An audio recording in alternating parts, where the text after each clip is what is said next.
Yo, what's up, everybody? Welcome back. My name is Dmack. Welcome to Dmack's podcast. I want to show my appreciation to everybody that's been watching previous episodes. I really appreciate you. And today's guest is a very special guest because if y'all been following me on social media and just my training through the career, y'all know this guy real well. He's been all over my Instagram. I made a documentary for him back in the day, and I'm sure he gonna drop a lot of jewels today on y'all. So, Jayvon, go ahead and introduce yourself, bro. What's up, y'all, man? My name Jayvon Brown. I'm from LA, Los Angeles, and I've been hooping for I'd say like 18 years, man. I've been in the grind, especially with Dmack, so I'm forward to talking to y'all about the information I can give, man. Yeah. So, Jay, talk to us. How did you get started playing ball? Like, what made you start going hard to play ball? It was like I had an uncle, like that was like big basketball player, like you feel me, overseas. Like he got like 17 championships type overseas. You feel me? And it's just like that's what started me. Just Mhm. seeing him going to the Arizona State games, the whole nine really made me want to play basketball. But I was playing basketball, baseball, I was playing the whole thing football, but I didn't really choose basketball as my only sport until I got to high school, ninth grade. Yeah. So And that's what made me choose is I sat on the bench for like my ninth grade. I'm like, what? Like, you know, yeah, I yeah. don't do that. So that's what made me choose. Yep. Sitting So, on that bench. so when did you start playing like seriously? Like, man, I want to start taking this serious. I'm gonna start going hard. I'm gonna start working out. When did that happen? Like ninth grade. Ninth grade was that, you feel me? Ninth grade going into that 10th grade. Ninth grade, man, that sitting on the bench, like I was playing. So at Inglewood, they didn't have like they didn't have like frost off. They had like freshman, sophomore. You get me? So Yeah. they had like every freshman, sophomore, JV bar, and then I came in on on sophomore as a freshman, didn't Yeah. get no playing time, and from there, that's what really does me like, bro, ain't never about to happen in life. So that going into that ninth to my 10th, I was grinding, consistently, like the whole summer, like that's what really made me like, okay, basketball is where it's at right now. So how was your high school experience? Did you stay at the same school all 4 years? Did you bounce around a little bit? No, first I went to Westchester. I got cut for being a class clown. I was a class clown. Mhm. I didn't know the teacher was the basketball coach, Ah, and he cut me. I made a layup and he cut me. Right here, regular right hand layup, boom, cut me. After that, oh no, you're a class clown. Get off the court. Cut me. and then After that, I left Westchester. I left in the middle of one semester. I spent one semester at Westchester. Then I left and went to Inglewood. And mhm. I stayed to Inglewood until like my 10th grade year. Like half my 10th grade year, I left because I was too short. Inglewood was a powerhouse. Even though I was good, I was just too short. I Mhm. didn't grow. I was like 5'4". So I didn't grow until I got to King Drew. I actually grew a little. Mhm. So you feel me? I went to King Drew after that, and I played bar, and you feel me, from there on, you know. Yeah. And then that was it. Yeah, Yeah. So it's after crazy. after you got the King Drew, did you like become a starter? Did y'all have a good season? Was y'all winning a lot? How was that? Okay, so when I got to King Drew, I had to go through the little bit. So they kept me out like 12 games. So wait, yeah, like no, it was like 6, 7 games. They kept me out. Mm-hmm. I was out because I guess it was a rule. The AD wasn't he wasn't experienced because I shouldn't have sat out at all. Mm-hmm. But the AD wasn't experienced, so I had to sit out. So once I started playing, we went to the playoffs pretty much. Like that year, we went to the playoffs. They haven't been to the playoffs in a long time. We go to the playoffs, and we lose first round. But it was just like, from there, I got a lot of achievements there. Like, you feel me? I was supposed to go D1 out of there, but I messed up in class. Mm-hmm. English failed it. That's So how big that is. Yeah, classes that's are how big it is, yeah, classes are important. So especially high school. yeah, did you struggle a lot in classes? Like, did that prevent you from playing basketball sometime? Yeah, because I honestly feel like she didn't like me because I was a basketball player and I was the only basketball player in that class. You get me? Yeah. I was the only basketball player.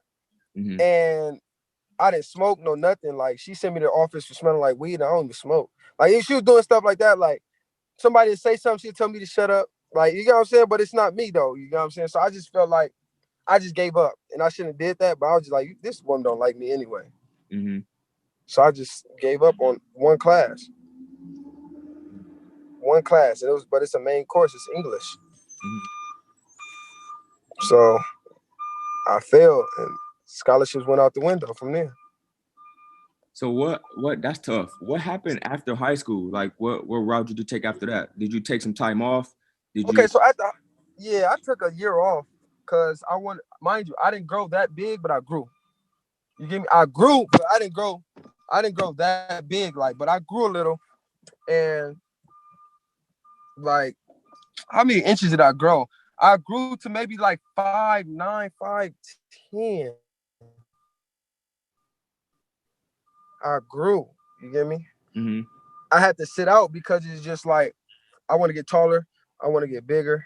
You know what I'm saying? Like I was skinny. Yeah. You feel me? And I had to like gain some weight. So I took a year off and I got with this trainer and I was training for a whole year. Mm-hmm. Whole year, nonstop training. I'm young. I'm like 17 too. I graduated at 17.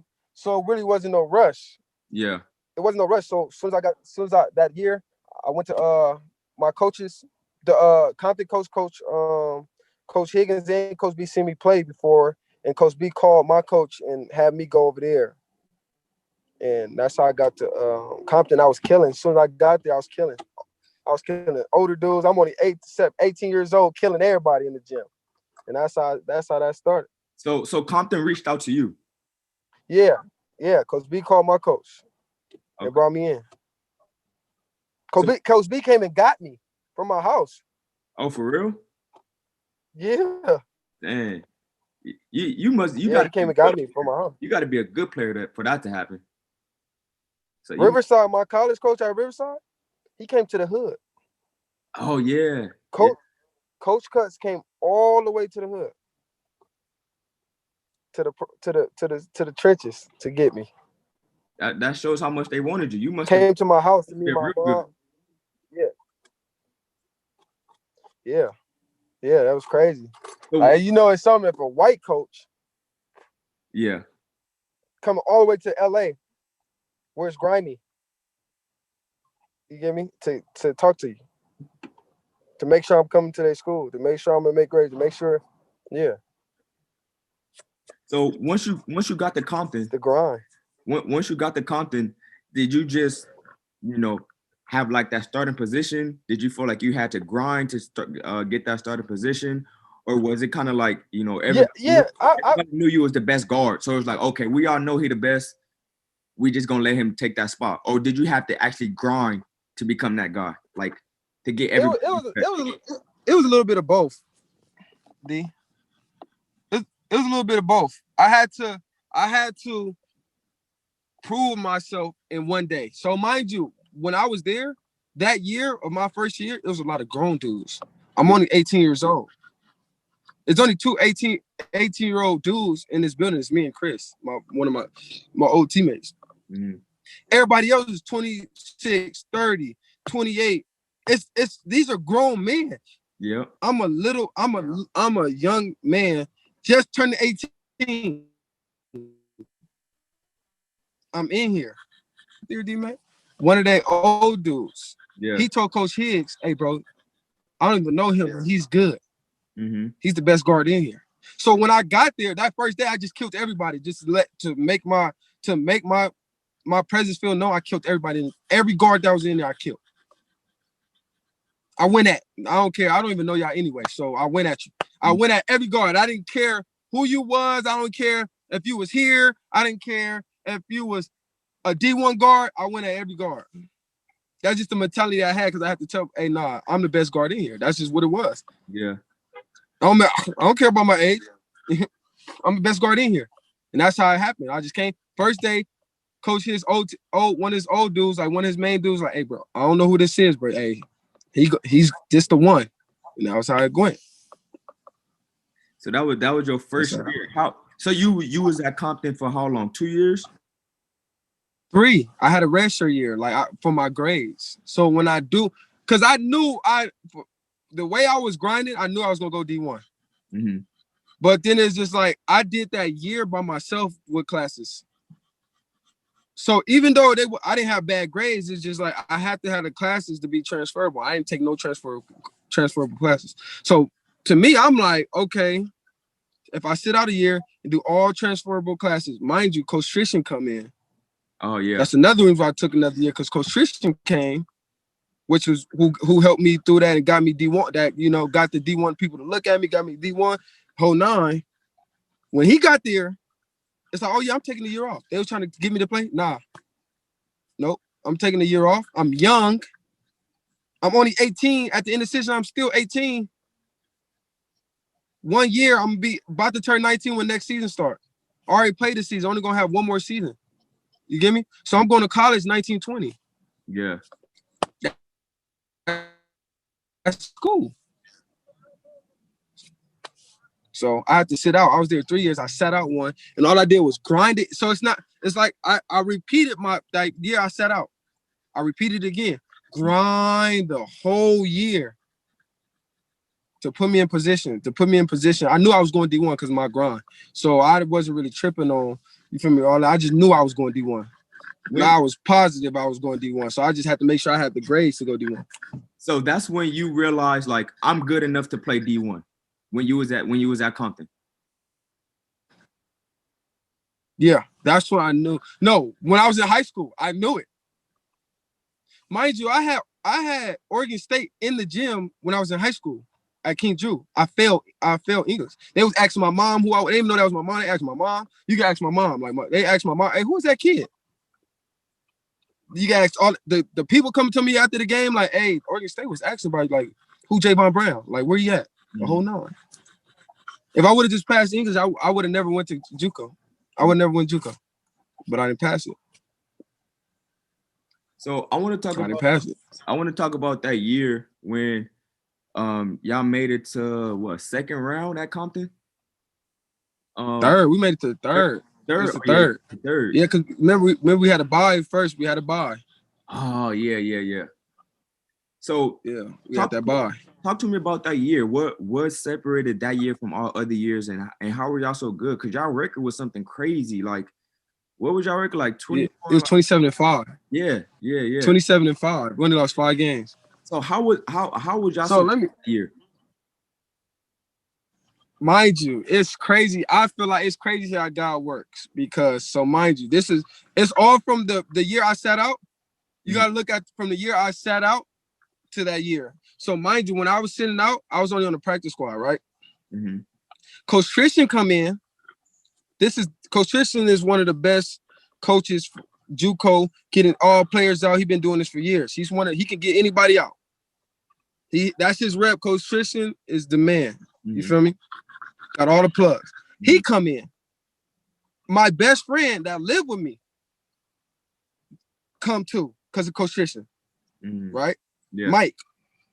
Mike was living with me. He was gonna go somewhere else. Coach Tristan comes, so Mike come. Now I got my best friend with me. Yeah. So I got somebody that can grind with me. Now I'm good. You feel me? I got somebody that can grind with me. Mm-hmm. So then Tubu come.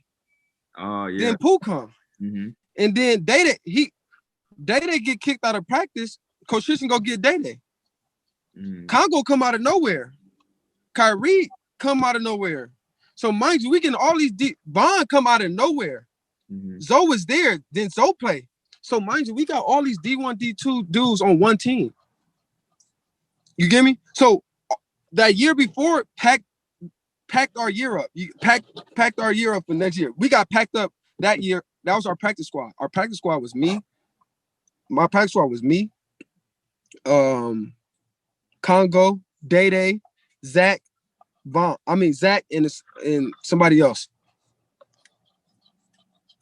Think about that, though. You get me? So our practice squad with the people we had, so Mike played, so Mike got the experience, Tubo got the experience, Zoe got their experience. So they already got their first year experience, plus the people that was brought in, plus Coach Tristan. That was, bro. That's we had 13 players. No, we had 15 players. 13 of us went D1, D2. 3 was freshmen. So that means our whole squad went D1, D2, but only 3 people because they was freshmen. So that's crazy. We already had chemistry together. We was always hanging out together. We was at each other's house. These was my only friends. Even though I have friends outside, these were my only friends. We was with each other every day, movies, parties, anything. You feel me? So the chemistry was there before we even got into the actual season. So it was kind of easy to put it together. Yeah, that's crazy because you were saying like y'all was at each other's house all the time. Y'all was always hanging out. I feel like that's what it takes to have a successful team. Y'all gotta be like gotta have a certain bond. So how did that bond happen? I mean, were y'all like that before that season started? None of us knew each other. That happened. Yeah. That happened during the year. It was like none of us knew each other. We were just all cool dudes. We like, shit, bro. If I'm gonna grind with you, I'm gonna be on your team because we been together for a minute. Like we got a whole year together, or 2 years together.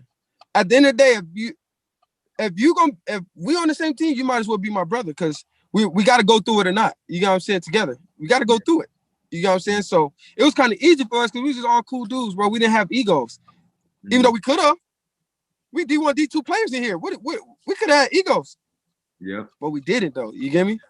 We didn't have egos. So it kind of made it easy for us to come together. And then everybody loved to grind. Yeah. And one thing I remember about y'all is all of y'all was dogs. All of y'all would go out there and play hard defense, get rebounds. All of y'all would play hard. Y'all didn't have nobody soft on that team. And I think it was kind of like contagious. Like if somebody came in one day and they wasn't feeling too well, the energy of the team would just have them like feeling energetic. So I think that was super important in y'all success too. To be honest, that's why I worked out with you so much and every day. Mind you, you're a big part of my success too because I was working out with you. Would stand after practice with me every day. You feel me? Training every day. You get what I'm saying? So that's why another reason I train with you every day is because I feel like to keep it real, our practice was way harder than the game. The game was easy, but the way we used to go at each other at practice was 10 times harder. Yeah. We used to hard foul and everything in practice. So going into a game, that was a piece of cake. Yep. It was sometimes we didn't even feel tired. We didn't even feel tired because it was just like, bro, Coach Higgs ran us. They ran that. Coach Higgs gonna be, you know how Coach Tristan is. Yeah. But Coach Tristan conditioned us so well. You would think y'all be like, damn, these motherfuckers did a lot. Like, but we needed to do that to be the team that we wanted to be. You get what I'm saying? Coach Tristan conditioned us. Like, we was his start off. Like, he really conditioned us crazy. As soon as we got a class, we got track. At the track, we got weight room. At the weight room, we got practice. At the practice, we got weight room. Then we go home and got homework. You get me? Yeah. We double weight room. So when teams was tired, that's why we was blowing everybody out by 30. They was getting tired. Yeah. We just never got tired. So when teams was close, like the second playoff game, the second round, Ventura, remember it was neck and neck. Yep. All our coaches are saying they can't last. That's it. That's what our formulas was. We was good, we was dogs, and no team could last 40 minutes with us because we're not gonna get tired. Because you don't know what? Once 1-5 come in, 1-5 come in. We could go 5 for 5 any day. 5-5. Our second 5 was our first 5. So it's just like, and we conditioned. Oh yeah, it was hard. That's why we was 30 in everybody. Even refs was like, dang, y'all the team that be 30 in everybody, huh? Yeah, they knew. They knew. And the only reason why we didn't go all the way is because the stuff that was happening off the scenes. You get me? Some stuff happened. Key players went to jail. Key players You know what I'm saying? So the formula got broken up. You get me? Yeah. Nobody knows. So everybody always be like, why y'all didn't win? Because the team that went all the way, we 30 them. Fullerton, easily. At their house. Yep. So we know we would have all them North teams, we would have destroyed all them North teams. The North teams would have been ready. We know that. Yeah. But everybody asks us how we to win, how we to go all the way. But nobody knows the other side of what was going on off the camera. You get what I'm saying? Off the practice. Yeah. Everybody just know like this team 27-5. They shouldn't even have lost. We were supposed to dog who we lose to? East LA. We're supposed to dog them. Because we had a horrible game and we only lost by 3. It was horrible. Yeah, it was a horrible flat out. Yeah, it was horrible, bro. That last game was horrible. We wasn't in tune. Niggas, people were sick. Like, you know what I'm saying? It was just like horrible. But nobody knows off the court what happened. But mind you, Compton didn't have that many resources. So we were sick. Like 4 was sick. 3, Day was throwing up at half. I was throwing up at halftime. Bro, I had the shits at halftime, bro. I didn't even listen to Coach Hick talk because I had to go shit. Dmack, this is the last game. But it's so cold in Compton Gym. We don't got a heater. Yeah. You feel me? Yeah. We gotta practice. It's raining, so if it's cold, it's cold. Not saying that's the reason, but it's a lot of outside things that we never talked about that went on. Some of our players wasn't there. You feel me? Some of our coaches wasn't there. You get me? Mm-hmm. So like people don't know one of our players passed away during season. Like, you get what I'm saying? Like, got shot during season. Like, nobody knew what was really going on but us. Mm-hmm. We fought through that. So, you feel me? So that's the only why we didn't go all the way. It was just the outside things. We let the outside things dictate the rest of the season. Yeah. You get me? So talk to me about, what happened after JUCO. Like, what look did you have? How was that process of choosing the school? Because like you said, y'all was killing that season, so all of y'all had offers. How did you make your decision on what you wanted to do next? I ain't gonna lie, my offers, it's crazy because I wasn't big on Twitter. Like, I only got a Twitter because of JUCO. So people was coming to me like, hey, look at all these teams looking at you, look at all these teams offering. I didn't know nothing. Like, I knew people was trying to offer me, but you feel me? I wasn't into that. I was like in season. Like, I was like, bro, I gotta kill. You feel me? I don't care about what's being said. Mm-hmm. Mind you, in the midst of that, I was having a daughter. So once I had my daughter, honestly, basketball became second, like, in my life. Because I'm like, bro, it's bigger than that. Mm-hmm. Like, I know I could go play overseas and stuff like that, but it's bigger than that. I got a daughter. So mind you, it was a gang. I got a gang of offers. You feel me? And I thank Coach Trisha for that, because that was, you feel me? Coach Trisha put me in that. Coach Trisha put me in that position. You know, I was blessed by Coach Trisha. Mm-hmm. I was blessed by God to have Coach Trisha in my life, and Coach Trisha put me in a position. All I had to do was kill, pretty much. Kill and keep my grades up. The rest came. So it was really coaches hitting me up like crazy, like calling me at all different times. Like, it didn't come overwhelming, but it was just like, dang, like, you feel me? Like, they don't play when they offer you, they don't play. They really trying to get you there. That's what I'm just trying to say. Like, yeah. But it made me feel good because it's like, man, like, this is what I grinded for. Like, so mind you, I had a gang of offers. I had a gang of interest. If I would have just waited it out, I would have had way more offers than I had. I had a gang of interest. School was calling me out the blue, trying to get me there. I was going to open runs. Even when I committed to Riverside, I was going to open runs. Coach was still trying to get me. Hey, I'm trying to get you over there, you know what I'm saying? But like, the process of being recruiting is cool. Mm-hmm. It's overwhelming sometimes, but it's just like, man, this is what you grind for. Yeah. But like, what came down to my decision was my daughter. My daughter, she was big. It was on some, I don't want to be that far from my daughter. Yeah. That's why I became second. I remember. It got me a degree. I remember when you was getting, like, you were starting to make a name for yourself and you were starting to get a lot of looks. And then coaches was on your head. Like, they'll come to our sessions that we had after practice to watch you, like, work out and train. And I think that was to be honest with you, you was probably the best guard I ever trained. So you even exposed me to some new stuff, having college coaches come to like a training session, not to a practice, but to a training Right. session to watch you practice. That was my first time having coaches sit in on a workout, not a practice, a workout. So that just goes to show Oh how many coaches you had. man, I remember that. He's and that's the love. That's the love of the process. Like that's why you gotta love the process, because when it start happening, it's gonna make you feel good. So you feel me? That was crazy to me too. Like to have coaches sit in on my workout was crazy. Yeah, yeah, It was crazy to me too, Dmack. You weren't the only one. I'm like, coaches really like sitting in on my workout? Like, you feel me? I'm like, dang, like, what's going on? You feel me? Like, hey, man, it was like, man, I ain't gonna lie, it was a true blessing to have that whole experience. yeah, yeah.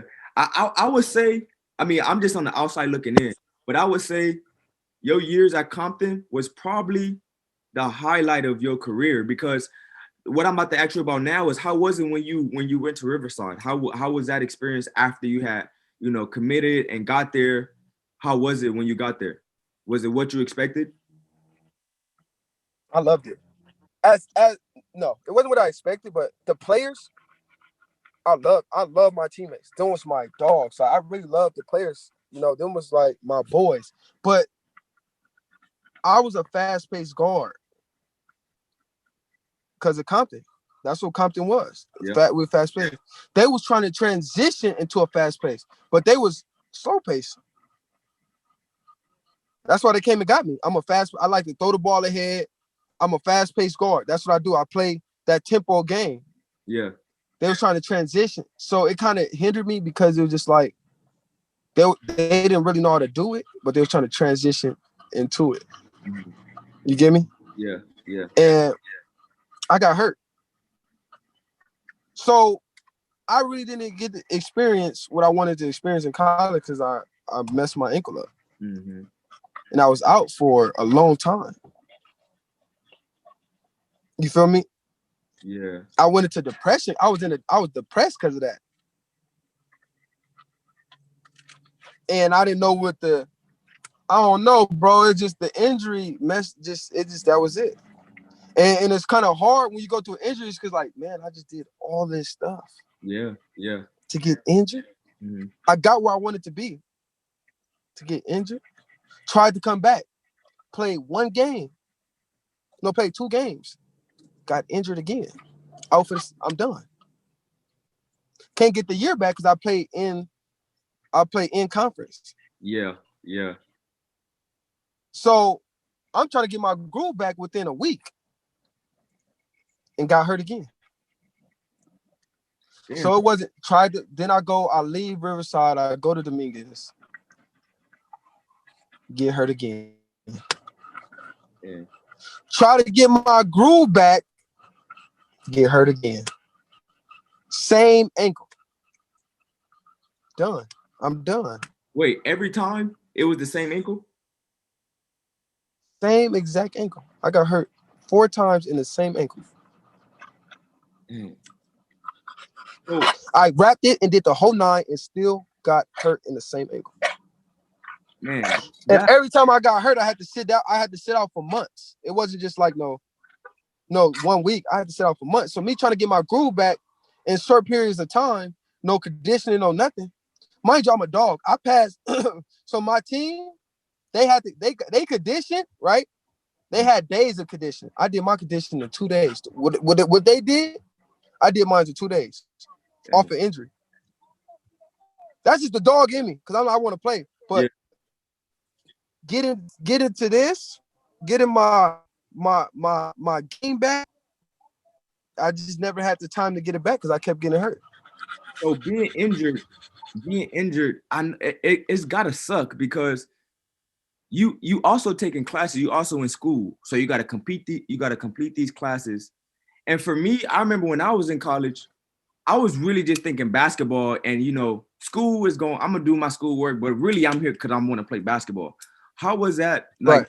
Did you focus in more on school, or was that just like I'm injured. I'm gonna try to rehab. I'm gonna try to focus up, and then school is just gonna, you gonna do school, of course, but you still just worried about rehab. Like, how was it being injured and still having to go to stuff? To keep it a buck, Dmack, I didn't think either. I wasn't worried about basketball or class. Even though I passed Riverside with a 3.0. I left with a 3.0. Okay. But I had to snap. I was depressed. I didn't know what to do. Mm-hmm. It's hard being a kid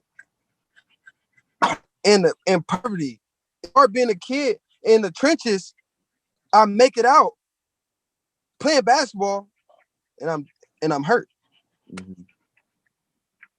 It's a lot of weight on your shoulders, especially when you get to college. It's not over. Yeah. I'm hurt. So you get me? I'm hurt. Yeah. So when you was at Riverside, you did that year, and then you got injured a couple of times. Then you transferred to Cal State Dominguez, which is, for all the viewers that don't know, Riverside is a D1. Cal State Dominguez is a D2. Was there any like high expectations from you? Like, he's coming back from D1, coming down to D2. Like, we expect this from him. Like, before your injury happened, like during the transfer stages, was there a lot of expectations from you to perform well? Yeah, the games I did play, I performed well. I was giving 20, giving 15. I was killing. That wasn't the problem. Like, me performing wasn't the problem. It's just every time I got hurt, I had to try to get my groove back. Mm-hmm. My last game at the meetings, I had 26. So it's just like the performance part of basketball was easy to me. Yeah. But I just kept getting hurt. And I had a daughter. So mind you, when I'm at Dominguez, my daughter was born. Mm-hmm. So the Dominguez expectations, school-wise, was for me to get a 3.0. Yeah.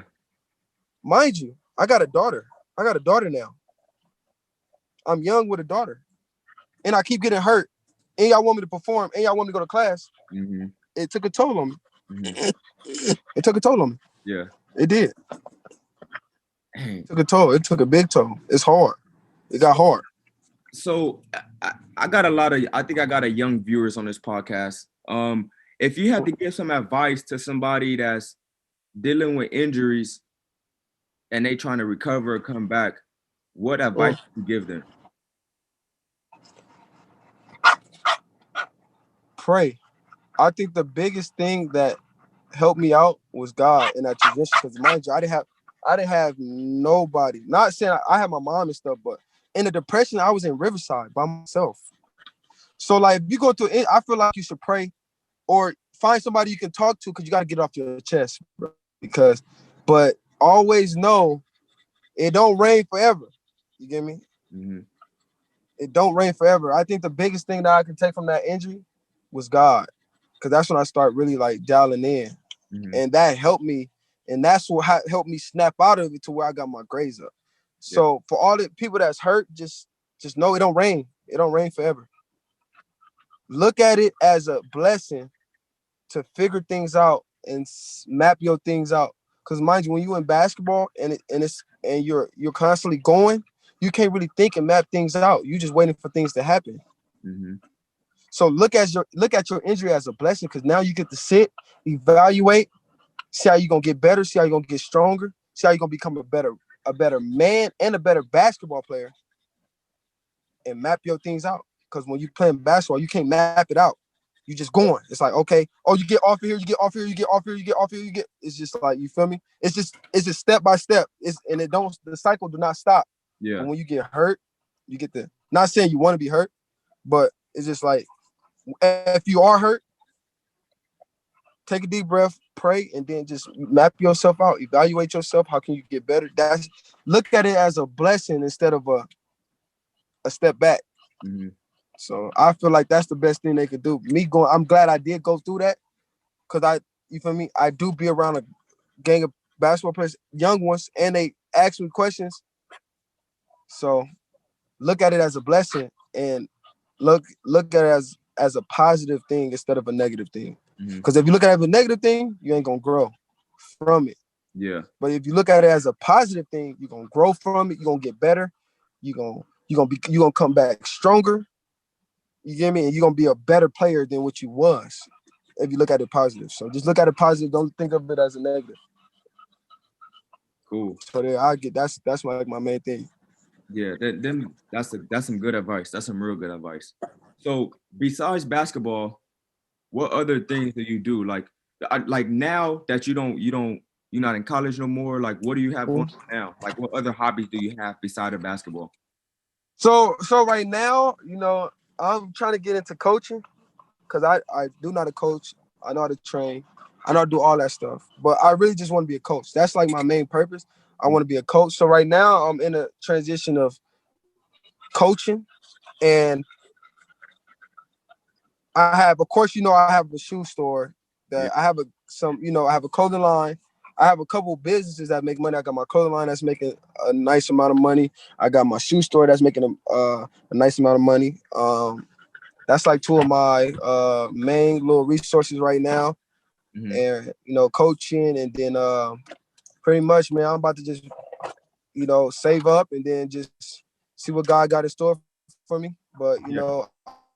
I mentor a lot of young dudes. They DM me all day. I talk to them. I'm a motivator, so you feel me? That's what I do. I talk to the youth, talk to my young guys that's in the sport, out the sport, in the sport. So Mm-hmm. yeah, that's pretty much what I'm doing now. But So for the viewers that want to, it's a blessing. for the viewers that want to support you and with your clothing brand or with your shoes, where can they find you at? Mm. Or what? I So just go to my regular Instagram. My regular Instagram, we got everything that you need. You just DM me, and I just get the order done. Address, if I got to ship, just give me the address, and I give you the price. I'll ship it to you. So pretty much, I'm the main source. Just DM me. I'm just making it because I got so much stuff going on. I'm just making it as easy as possible. So, and the website will be up by like next week. So that is gonna be, because I have to redo it. I have to, make some changes because I made changes to my clothes, and I'm getting more shoes, so I have to make some changes to that. But other than that, just DM me at J the Motivator. Just let me know what y'all want, what y'all need. I'll get it to y'all, send it to y'all, whatever. mm-hmm. So yeah, that's how you just DM me pretty much. If you want to get some shoes, or you want to get some clothes, you want to talk it really don't matter. Just DM me. For sure. All right. So at the end of every podcast, I ask my guests these 3 questions. So after these 3 questions, we'll be pretty much done. So I'm gonna go ahead and ask you the first question. Okay. The first question I have for you is, what do you consider success? Like, everybody got their own idea and their own opinion about what success is. What does success mean to you? Success mean to me, long as you happy doing what you're doing, that's how you become successful. So long as you make a career out of what you love to do, and you have peace in your heart of what you're doing, that's success.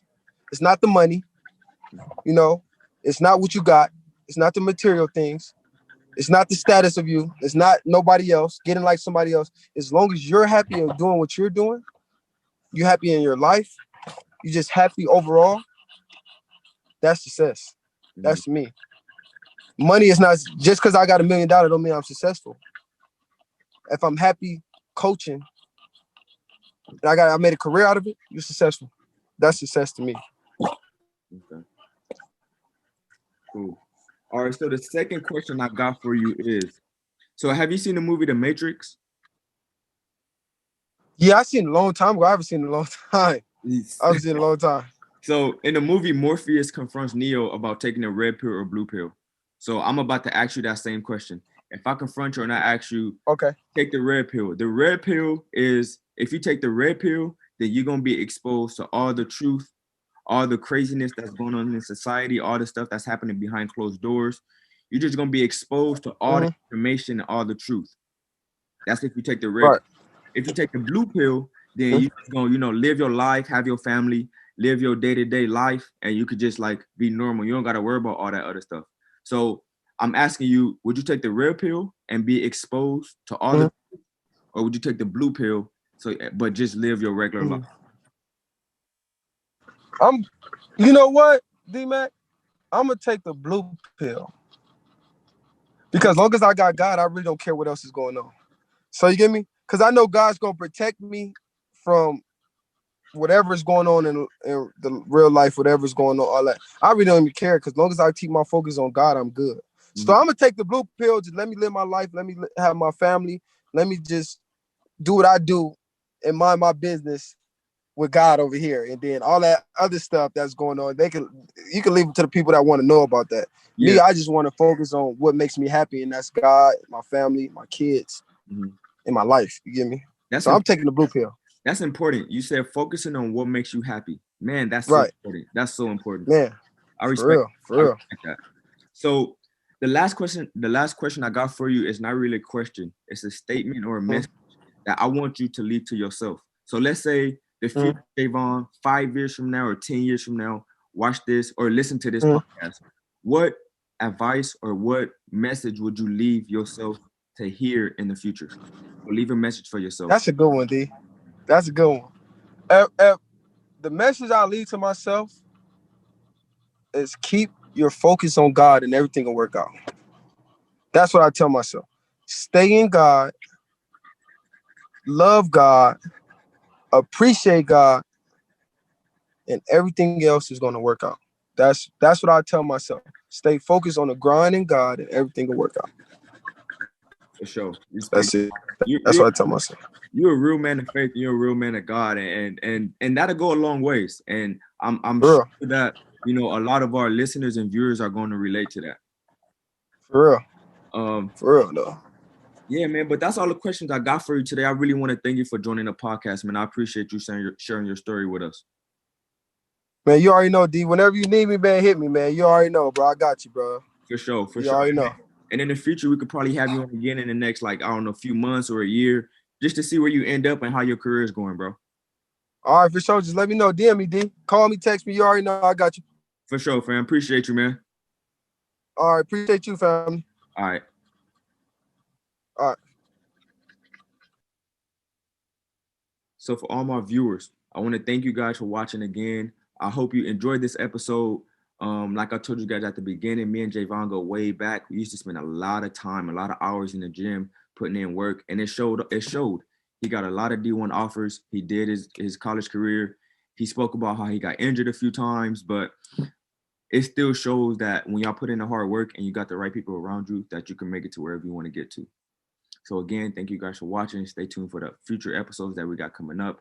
And I appreciate you. Like, subscribe, comment, show your love and support. And I appreciate you guys. I'll see you soon. Peace.